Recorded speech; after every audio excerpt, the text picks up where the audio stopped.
Olá pessoal, bom dia, boa tarde ou, como é o meu caso agora, boa noite.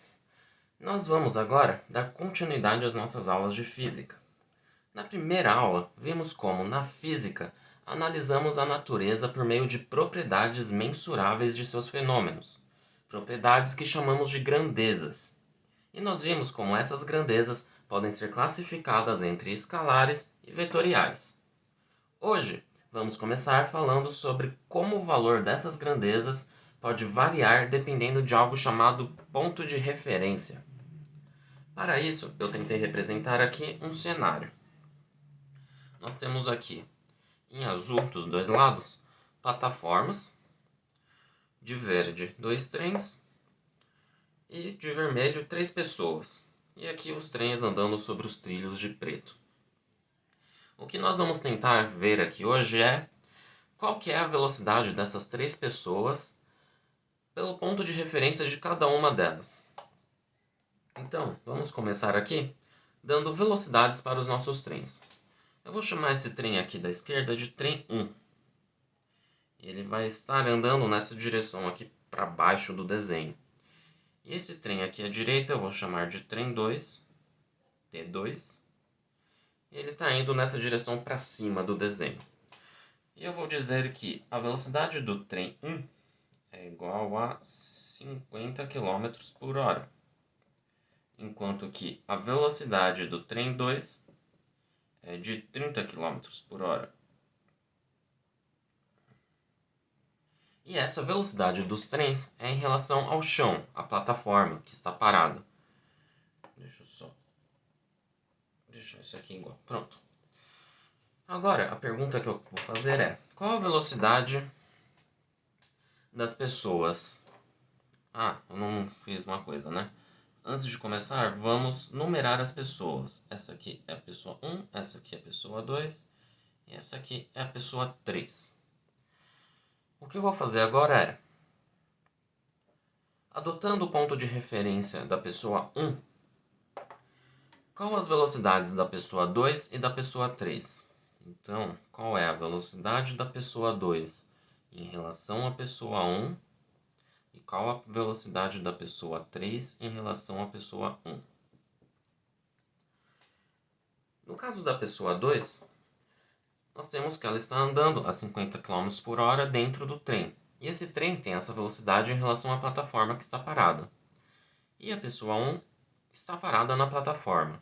Então a velocidade da pessoa 2 em relação à pessoa 1 será simplesmente a velocidade do trem 1, igual à velocidade do trem 1, 50 km por hora. E o mesmo para a pessoa 3, que no caso está no trem 2. Então, a velocidade da pessoa 3 em relação à pessoa 1 será de 30 km por hora, assim como a velocidade do trem 2 é em relação à plataforma.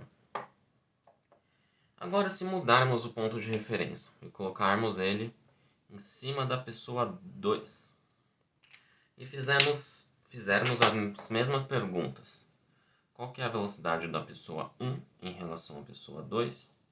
E qual a velocidade da pessoa 3 em relação à pessoa 2? Agora teremos uma pequena mudança, certo? Por quê? A velocidade da pessoa 1 em relação à pessoa 2, assim como a velocidade da pessoa 2 em relação à pessoa 1, será igual à velocidade do trem 1. Então, isso aqui será igual a V2 em relação a 1, que é igual a 50 km por hora. Entretanto, a velocidade da pessoa 3 em relação à pessoa 2 agora será diferente. Por quê? Porque a pessoa 2 está se movendo dentro do trem 1 e a pessoa 3 está se movendo dentro do trem 2. Então, a velocidade relativa entre eles não será simplesmente 50 ou 30 km por hora, mas sim a soma das duas velocidades. Então, teremos 50 km por hora mais 30, que é a velocidade dos dois trens somadas. Então, teremos 80 km por hora, como a velocidade da pessoa 3 em relação à pessoa 2. E se nós adotarmos a pessoa 3 como ponto de referência e novamente fizermos as mesmas perguntas, teremos que a velocidade da pessoa 1 em relação à pessoa 3 e a velocidade da pessoa 2 em relação à pessoa 3 serão a velocidade da pessoa 1 em relação à pessoa 3, novamente será igual à velocidade da pessoa 3 em relação à pessoa 1, que é 30 km por hora.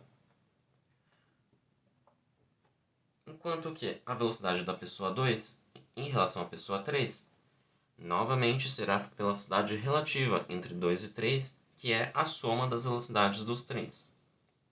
Então temos que isso aqui será igual a velocidade da pessoa 3 em relação à pessoa 2, igual a esse valor aqui de cima, que é 80 km por hora. Então temos aqui que as velocidades dessas três pessoas podem assumir valores distintos dependendo do ponto de referência. Quer dizer, se nós fizermos aqui embaixo um resuminho, né? A velocidade da pessoa 1, que valores ela assumiu? Para a pessoa 2, a pessoa 1 está a 50 km por hora. Mas para a pessoa 3, ela está a 30. Então a velocidade de 1 pode assumir esses dois valores dependendo do ponto de referência. Enquanto que a velocidade da pessoa 2 pode assumir que valores? 50 km por hora ou 80 km por hora, dependendo do ponto de referência. E da mesma forma, a pessoa 3, agora minha lousa ficou um pouco apertada, pode assumir velocidades distintas, que serão de 30 km por hora ou 80 km por hora, dependendo do ponto de referência adotado.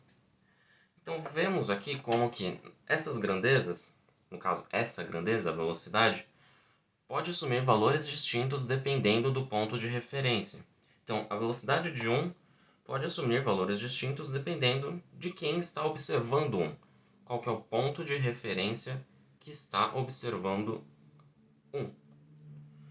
E não é apenas a magnitude das grandezas que podem variar dependendo do ponto de referência, mas também a direção e o sentido. Ou seja, não é apenas a velocidade escalar que pode ser afetada dependendo do ponto de referência, mas a velocidade vetorial também pode.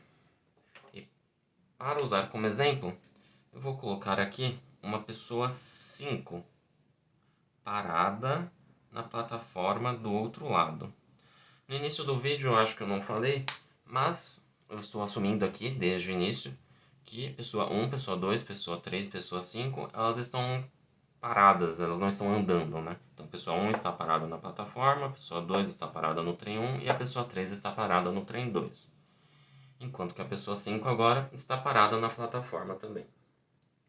Mas agora vamos dizer que a pessoa 1 está parada na plataforma e observando os trens, vendo a lateral do trem 1.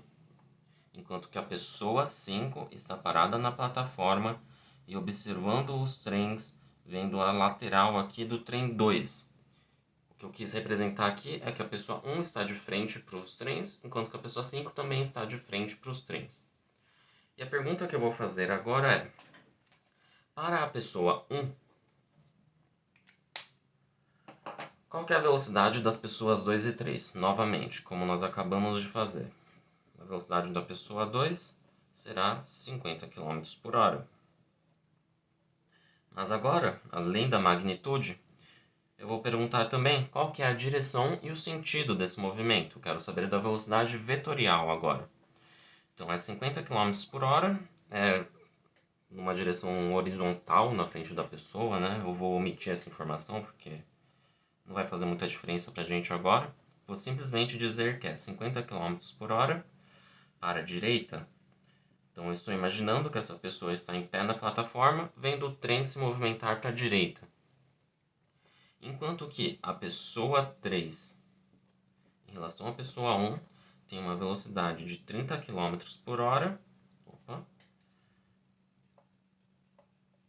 Mas no caso, essa velocidade será para a esquerda, pois o trem está indo no outro sentido. E se nós fizermos agora a mesma pergunta para a pessoa 5? Qual que é a velocidade da pessoa 2 em relação à pessoa 5? A pessoa 2 está dentro do trem 1 a 50 km por hora. Então, a velocidade será também de 50 km por hora. Mas, como a pessoa 5 está numa plataforma do outro lado, a pessoa 2 vai estar agora indo para a esquerda, do ponto de vista dela.